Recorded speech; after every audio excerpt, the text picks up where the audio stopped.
అమ్మా అని పిలిపించుకోవాలని ప్రతి ఆడదానికి ఉంటుంది. ఆ మాట విన్న క్షణానే తన జన్మకి సార్థకత ఉంటుంది. నన్ను అమ్మా అని పిలవడానికి నువ్వున్నావు, మరి నిన్ను అమ్మా అని పిలవడానికి నీ కడుపున కూడా ఒక కాయ కాయాలి కదమ్మా. అదెందుకు ఆలోచించావు నువ్వు? తమ్ముడు చెల్లి ఎక్కడున్నా బాగానే ఉంటారు. వాళ్ల గురించి మనం ఆలోచిస్తూనే ఉంటాం. అంత మాత్రాన మీరిద్దరూ ఇలా దూరంగా ఉండటం ఎంతవరకు మంచిదో నువ్వే ఆలోచించు. లేదమ్మా, తమ్ముడు మరదలు సంతోషంగా ఉన్న రోజు నా జీవితంలో సగం ఆనందం వస్తుంది. నా చెల్లెలు నా ఇంటికి వచ్చిన రోజు, తనకు గొప్ప సంబంధం చూసి పెళ్లి చేసిన రోజు నాకు పూర్తిగా ఆనందం వస్తుంది. ఆ ఆనందంలో నేను నా భర్తతో జీవితాన్ని పంచుకోగలుగుతాను. నా భర్త కూడా అదే కోరుకుంటున్నారు. నా మాటను కాదనరు. తన నిర్ణయం కూడా మీకు చెప్పాను కదా.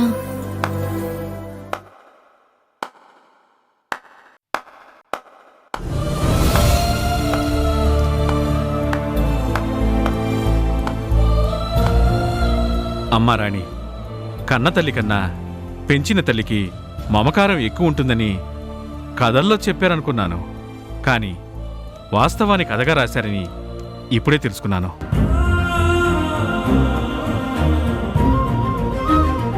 గోపీని వర్షాని నువ్వు అక్కలా పెంచలేదు, అమ్మలా పెంచావనడానికి ఇప్పుడు నీ మాటలే నిదర్శనమమ్మా. నీలాంటి మంచి మనిషి ఎంతో మంచి మనసుతో కోరుకున్నా నీ కోరిక తప్పకుండా ఫలిస్తుందమ్మా. గోపి ఇప్పుడు బావున్నాడు. నువ్వు చెప్పినట్టే చేసేసరికి నా కూతురు కూడా ఇప్పుడు తన భర్త దగ్గరే ఉంది. తొందరలో వాళ్ళిద్దరూ సంతోషంగా ఉంటారని నమ్మకం నాకు కలిగిందమ్మా. ఎంత మంచి మాట చెప్పారండి. వాళ్ళిద్దరూ అలా కలవాలని నేను కోరుకున్నాను. కానీ ఎలా కలపాలో నాకు అర్థం కాలేదు.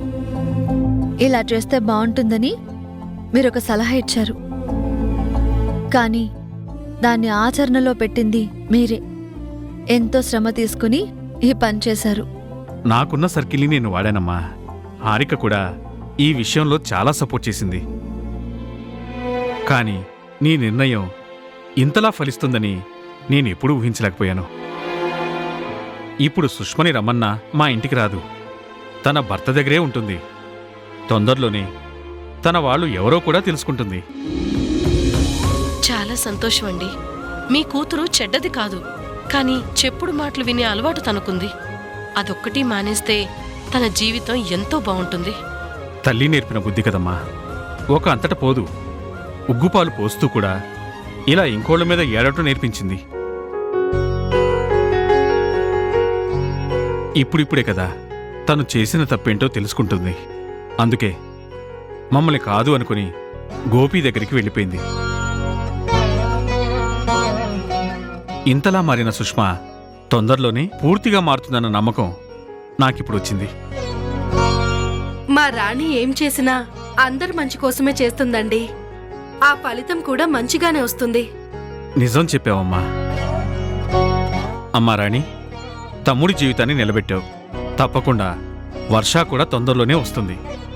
మళ్ళీ మీరందరూ కలుస్తారు. మీ పెద్దవాళ్ల కోరిక కూడా తొందరలోనే నెరవేరాలని నేను కోరుకుంటున్నానమ్మా. వస్తాను. అదేంటండి, ఇంత దూరం వచ్చారు కదా, కనీసం టీ కూడా తాగకుండా వెళ్తే ఎలాగా? కూర్చోండి, నేను టీ తెస్తాను. ఓకే.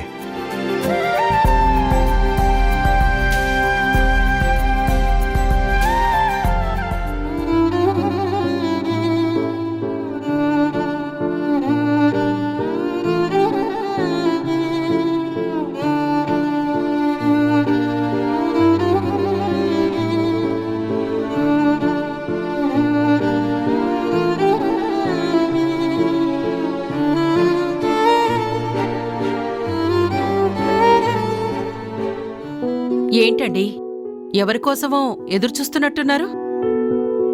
నేనెవరి కోసం ఎదురు చూడడం లేదు. రావాలనుకున్న వాళ్ళు వస్తారు, అక్కర్లేదనుకున్న వాళ్ళు ఆగిపోతారు. ఇంకా ఎందుకండి దాస్తారు? మీరు ఎదురు చూస్తున్నది వర్ష కోసం కదా? అవును, నిన్నంతా రాలేదు, ఈరోజు ఇంకా రాలేదు, మరి ఎదురు చూడ్నా? అబ్బో, మనవరాలి మీద ప్రేమ బాగానే పెరిగిందే. తాతయ్య అని పిలుస్తోంది కదా, ఆ మాత్రం అభిమానం ఉంటుంది. నువ్వేం దాంట్లో వేరే అర్థాలు వెతకనక్కర్లేదు. అబ్బే, నేనేమీ అనలేదండి.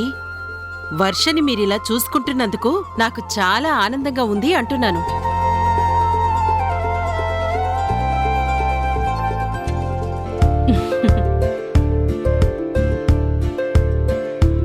గుడ్ మార్నింగ్ తాతయ్య.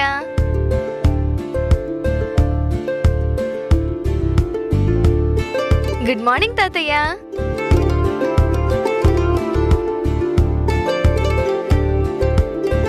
గుడ్ మార్నింగ్ తాతయ్య.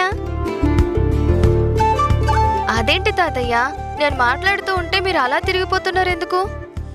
ఇప్పటిదాకా నీకోసం చూశారమ్మా, ఇప్పుడు నిన్ను చూడగానే అలిగినట్టున్నారు. అంతేనా తాతగారు? నేనేం అలగలేదు. మరి అలగకపోతే నాతో ఎందుకు మాట్లాడకుండా అలా పక్కకి తిరిగిపోతున్నారు? నిన్నెందుకు రాలేదు? నీకోసం నేను... మీరు ఎంతో ఎదురు చూస్తారని నాకు తెలుసు తాతయ్య, కానీ పెళ్లి పనులవి ఉన్నాయి కదా, అందుకే రాలేకపోయాను. చూడు, నీకెన్ని పనులున్నా నువ్వు మాత్రం ఇక్కడికి రావడం మర్చిపోకూడదు. చూడు, నువ్వొక్కరోజు రాకపోయేసరికి మీ తాతయ్య ఎంతలా ఫీల్ అయిపోతున్నారో. సారీ తాతయ్య, మిమ్మల్ని బాధ పెట్టుంటే నన్ను క్షమించండి. పాపం అంతలా అడుగుతుంది కదా, ఈ కాలకెందుకు, ఒకసారి ఇటు తిరగండి. పోనీ గుంజీళ్లు తీయమంటారా తాతయ్య? మీకు కోపం తగ్గుతుందా? అయ్యో, వద్దు, వద్దమ్మా. నువ్వు రాలేదని బాధ అనిపించింది, వచ్చావుగా, మనసుకు ప్రశాంతంగా ఉంది. ఇప్పుడే వస్తాను.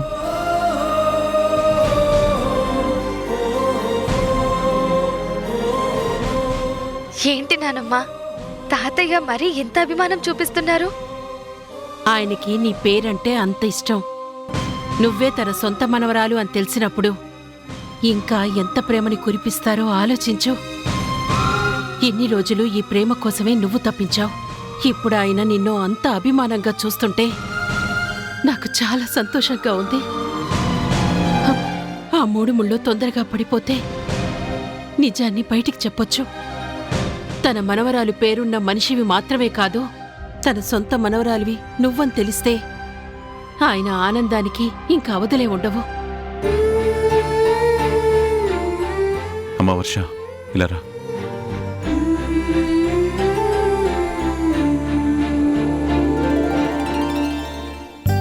అమ్మా వర్ష, ఇవి నా కోడలు సీత నగలు.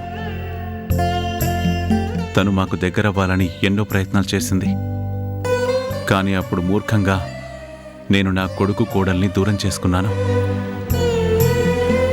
కానీ వాళ్ళ గొప్పతనం ఏంటో తెలుసుకొని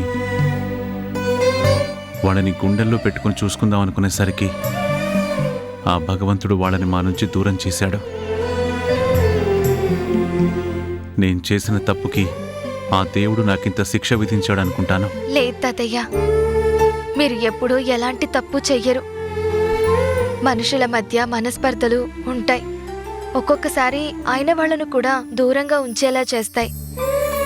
కానీ అన్నీ సర్దుకున్నాక వాళ్ళు కురిపించే ప్రేమని ఎవ్వరూ ఊహించలేరు. ఇప్పుడు మీరు నా మీద చూపిస్తున్న అభిమానమే అందుకు నిదర్శనం. నన్నే ఇంత బాగా చూసుకుంటున్నారంటే కన్నవారిని మీరు ఇంకెంత బాగా చూసుకుని ఉంటారో నేను ఊహించగలను. అమ్మ వర్ష, ఇక నుంచి ఈ నగలు నీవేనమ్మా. నీ పెళ్లిలో ఈ నగలు పెట్టుకో. వద్దు తాతయ్య, వెలకట్టలేని మీ అభిమానం నాకు చాలు. ఇంత విలువైన నగలు నాకెందుకు చెప్పండి? నువ్వు సీత అన్న పేరు ఎందుకు పెట్టుకున్నావో, ఏం ఆలోచించి నీ పేరు సీత అని మార్చుకున్నావో నాకు తెలియదమ్మా. కానీ అది నా కోడలి పేరు. తను 2 ఆడపిల్లలకి జన్మనిచ్చింది. ఒకరు సమంత, ఇంకొకరు వర్ష. వర్ష అంటే సీతకు కూడా ఎంతో అభిమానం. ఎందుకండి గతాన్ని గుర్తు చేసుకున్నప్పుడల్లా గుండెల్ని పిండేసేంత బాధ ఉంటుంది. ఎందుకిప్పుడు మళ్ళీ తలుచుకుంటున్నారు? అది మనసును కలిచివేసే గతం. పిల్లల్ని మన చేతులతో మట్టిలో కలిపినప్పుడు ఆ నరకం ఎలా ఉంటుందో చూశాను. దాన్ని ఎలా మర్చిపోమంటావు? కాని వాళ్ళకి ప్రతిరూపమైన పిల్లల్ని మనం పెంచుకోవచ్చు, కళ్ళలో పెట్టి చూసుకోవచ్చులే అని ఎన్నోసార్లు అనుకున్నాను. కానీ అనుకోని కారణాల వల్ల వర్ష దూరం అయిపోయింది. ఇన్నేళ్ల తర్వాత ఈ వర్ష రూపంలో మన వర్ష మనకి దగ్గరగా వచ్చిందని నా మనసుకు నేనే సర్ది చెప్పుకుంటున్నాను. అందుకే తన నగలే తన కూతురికిస్తున్నట్టుగా వర్ష పేరు మీదున్న నీకు ఈ నగలిస్తున్నాను. కాదనకమ్మా, తీసుకో.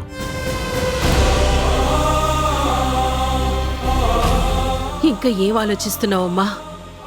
ఎందుకిస్తున్నారో మీ తాతయ్య చెప్పారు కదా. మా సీత నీ కన్న తల్లే అనుకో. నువ్వు మమ్మల్ని ఎప్పుడైతే తాతయ్య, నానమ్మ అని పిలిచావో అప్పుడే నువ్వు ఈ ఇంటి మనిషివయ్యావు. మా ఇంటి మనిషికి ఈ ఇంటి కోడలు నగలు మీ తాతయ్య నీకు ప్రేమతో ఇస్తున్నారు. కాదనకుండా తీసుకోమ్మా. ఈ రోజు నీ నగలు నాకిస్తూ ఉంటే ఇంకా సంతోషంగా ఉంది. నేనే మీ మనవరాల్ని తాతయ్య అని గట్టిగా చెప్పాలనుంది. కానీ ఏ కారణంతో నేను మౌనంగా ఉన్నానో మీకు తెలుసు కదా. అమ్మ సీత, ఇది నా మనవరాలకే ఇస్తున్నాను. ఈ నిజం ఇప్పుడు చెప్పకపోయినా ఏదో ఒకరోజు నీకే తెలుస్తుంది. మీరెంత మారిపోయారండి. ఒకప్పుడు ఇదే వర్షం మీద ఎంతో కోపం చూపించేవారు. కాని మీ ప్రాణాల్ని కాపాడింది అన్న ఒకే ఒక్క కారణంతో తనని మీ ప్రాణంగా మార్చేసుకున్నారు. మీ మనవరాలి మీద మీరు చూపిస్తున్న ప్రేమకి నాకు చాలా సంతోషంగా ఉంది. తీసుకోమ్మా.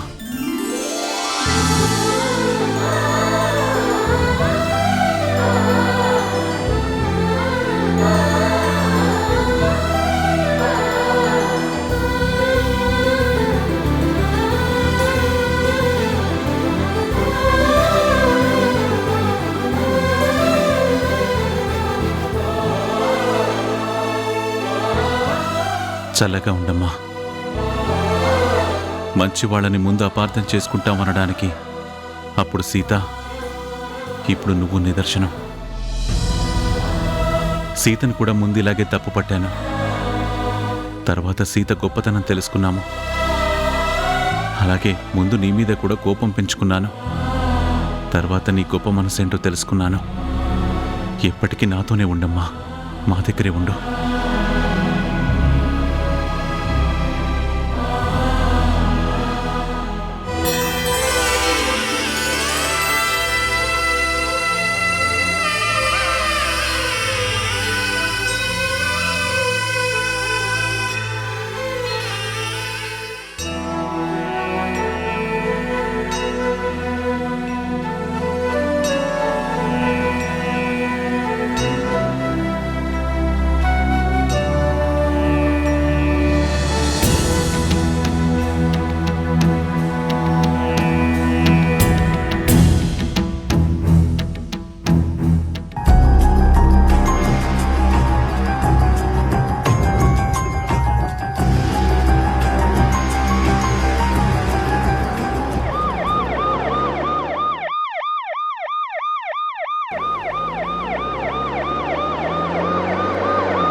ఏమిటి సార్, మీరంతా ఆశ్రమానికి వచ్చారేంటి? కబ్జా చేసిన స్థలంలో మీరు హ్యాపీగా ఉన్నా స్థలం అసలు యజమానులు ఊరుకోరుగా. ఇది మేము కొన్న స్థలం, రిజిస్ట్రేషన్ కూడా ఉంది. మీరు ఎక్కడికొచ్చి ఎవరితో మాట్లాడుతున్నారు తెలుసా? ఇది సూర్యం గారి ఆశ్రమం, అది మర్చిపోకండి. మాకన్నీ తెలిసే వచ్చాం. ముందు సూర్యం గారిని పిలవండి.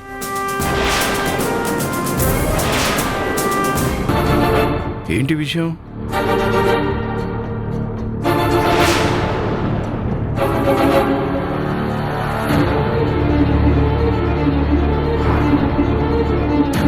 నమస్తే సార్. నమస్తే. ఈ స్థలం కబ్జా చేసిందని కేసు ఫైల్ అయింది. ఏం మాట్లాడుతున్నారు ఎస్ఐ గారు? ఈ స్థలాన్ని కొని 25 సంవత్సరాలైంది. నా స్నేహితుడు దేవరాజు ఈ స్థలాన్ని కొన్నాడు. ఆ తర్వాత బాలాజీ ఈ స్థలాన్ని చూసుకుంటున్నాడు. కొన్నాళ్ళ తర్వాత చలపతి గారు ఇక్కడ ఆశ్రమాన్ని పెట్టారు. నేను వచ్చిన తర్వాత ఆశ్రమాన్ని నేను చూసుకుంటున్నాను. ప్రతిదీ రికార్డ్స్లో ఉన్నాయి. ఇప్పుడు మీరు వచ్చి సడన్గా కబ్జా అంటారేంటి? ఇప్పుడు కబ్జా చేసేసారని ఎవరు చెప్పడం లేదు సూర్యం. ఎప్పుడో కబ్జా చేశారు. ఇప్పుడు హ్యాండ్ ఓవర్ చేసుకోవడానికే మేము వచ్చాం. మాటలు మర్యాదగా రాని. సూర్యం ఏమిటి, సూర్యం గారు అని మర్యాద ఇవ్వడం నేర్చుకో. గౌరవం తీసుకోవడానికి అర్హత అనేది ఉండాలి. కబ్జా చేసిన వాళ్ళకి ఇలాంటి మాటలే ఎదురవుతాయి. ఎక్కడికొచ్చి ఏం మాట్లాడుతున్నావు అర్థమైందా? నువ్వు మాట్లాడుతుంది సూర్యం గారితో, అది మర్చిపోకు. చెప్పాను కదా మాకన్నీ తెలుసని. ఇంకా ఎందుకు అరుస్తున్నారు? మీరేం మాట్లాడకండి. ఎస్ఐ గారు, నేను ఈ స్థలాన్ని కబ్జా చేశానని మీ కంప్లైంట్ ఎవరిచ్చారు? ఎమ్మెల్యే దాసు గారు సార్. ఇది ఆయన స్థలమని, ఎప్పుడో దేవరాజు దీన్ని కబ్జా చేశాడని, తర్వాత మీరందరూ కలిసి ఈ ఆశ్రమాన్ని పెట్టారని, వెంటనే తన స్థలాన్ని తనకిప్పించమని కంప్లైంట్ ఇచ్చారు. ఎఫ్ఐఆర్ కూడా నమోదైంది. ఎస్ఐ గారు, అధికార పార్టీ ఎమ్మెల్యే అని తను ఏం చేసినా చెల్లుతుందనుకుంటున్నాడా? నా స్నేహితుడి స్థలాన్ని 25 సంవత్సరాల క్రితం కొన్నాడంటే మీకెవరికి అర్థం కావడం లేదా? దేవరాజు స్థలాన్ని కొన్నప్పుడు నేనే ఉన్నాను అని బాలాజీ నాతో ఎన్నోసార్లు చెప్పాడు. ఈ స్థలం మా పేరు మీద రిజిస్టర్ అయినట్టు మా దగ్గర రిజిస్ట్రేషన్ పేపర్స్ కూడా ఉన్నాయి. మీరు ఇప్పుడు ఇలా మాట్లాడితే మేము కోర్టుకు వెళ్లాల్సి ఉంటుంది. కోర్టు పేరు చెప్తే జడిసిపోవడానికి మేమేం అల్లాటప్పాగా రాలేదు. అధికార పార్టీ ఎమ్మెల్యే మనుషులుగా వచ్చాం. కాగితాలదేముంది, ఎన్నైనా ఉంటాయి. ఈ స్థలం తాలూకు డాక్యుమెంట్లు మా ఎమ్మెల్యే గారి దగ్గర కూడా ఉన్నాయి. మర్యాదగా ఇక్కడి నుంచి వెళ్తే మీకే మంచిది. లేదంటే ఏం చేస్తారు? రౌడీజం చేస్తారా? మామూలుగా మాట్లాడుతున్నామని మమ్మల్ని బెదిరించాలని చూడకండి.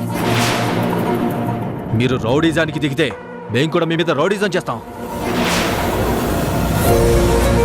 మాటలతో అయిపోయేదానికి గొడవ దాకా తెచ్చుకోవడం ఎందుకు? అది కాదు సార్, అధికారం చేతిలో ఉంది కదా అని ఏం చేసినా చెల్లుతుంది అనుకుంటే ఎలా? ఎప్పుడో 25 ఏళ్ల క్రితం కొన్నామంటే ఇప్పుడు వీళ్ళొచ్చి కబ్జా అంటున్నారు. ఇది ఎంతవరకు న్యాయం? మాటలతో చెప్తే వీళ్ళకు అర్థం కావడం లేదు. కంప్లైంట్ ఇచ్చింది ఎమ్మెల్యే చలపతి గారు. అతను కంప్లైంట్ తీసుకుని మనకు చెప్పడానికి వచ్చారు. ఇతను ఎమ్మెల్యే పిఏ కదా, అతని తరఫునే మాట్లాడతాడు. వాళ్ళు ఆవేశపడ్డారు కదా అని మనం ఆవేశపడితే ఇలా చలపతి గారు? సూర్యం గారు, మీకున్న పేరు ప్రఖ్యాతల గురించి మాకు తెలుసు. అందుకే ఈ వివాదాన్ని తెగేదాకా తెచ్చుకోవద్దని చెప్పడానికే వచ్చాను. మీకు 2 రోజులు టైం ఇస్తున్నాము. మీ అంతటి మీరే ఆశ్రమాన్ని ఖాళీ చేసి స్థలాన్ని హ్యాండోవర్ చేస్తే మంచిది.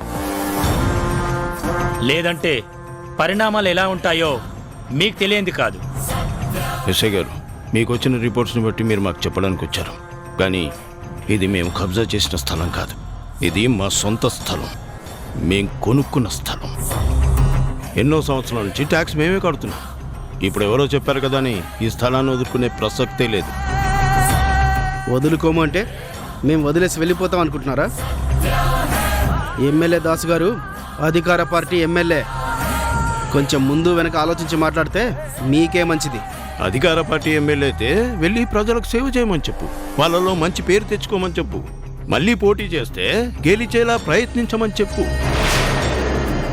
అంతేకాని ఎంతో మందికి ఆశ్రయం ఇచ్చి స్థలం మీద కన్నేసి మేం కబ్జా చేసామని మా మీద కంప్లైంట్ ఇస్తే ఇక్కడ పడేవాడేవాళ్ళేడని నిన్ను పంపించినోడితో చెప్పు.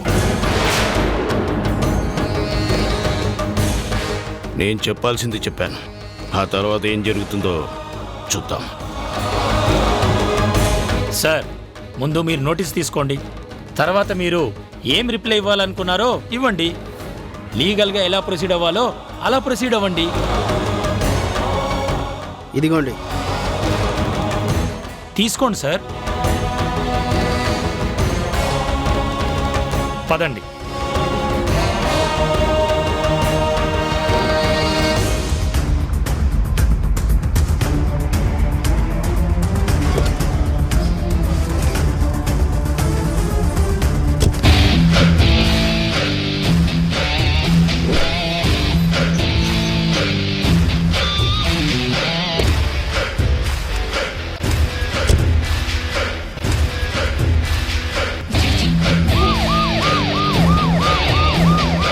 ఏంటి బాబు గారు ఇది?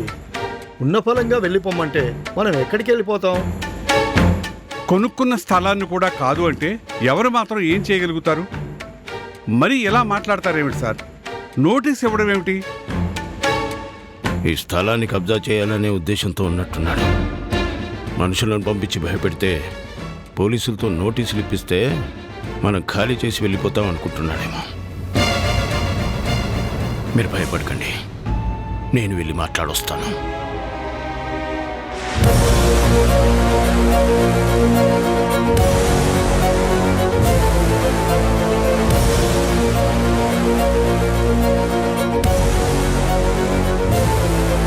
గోపి కూడా భోజనానికి వస్తానని చెప్పాడు కదా, వాడికి ఇష్టమైన వంకాయ కూర చేసుకుని తీసుకుని వచ్చాను. వాడు వచ్చాక తింటాడులే. ముందు నీకు భోజనం పెడతాను, నువ్వు తిను.